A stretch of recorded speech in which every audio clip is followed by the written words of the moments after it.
Hello everyone. Today we will talk about how to fix the app of Sololearn. We will go to settings. Then we click on apps.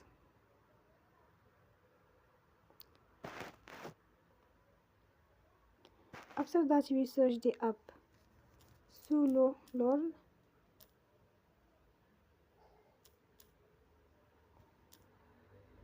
And we click. Then we on for stop. After that we go to storage.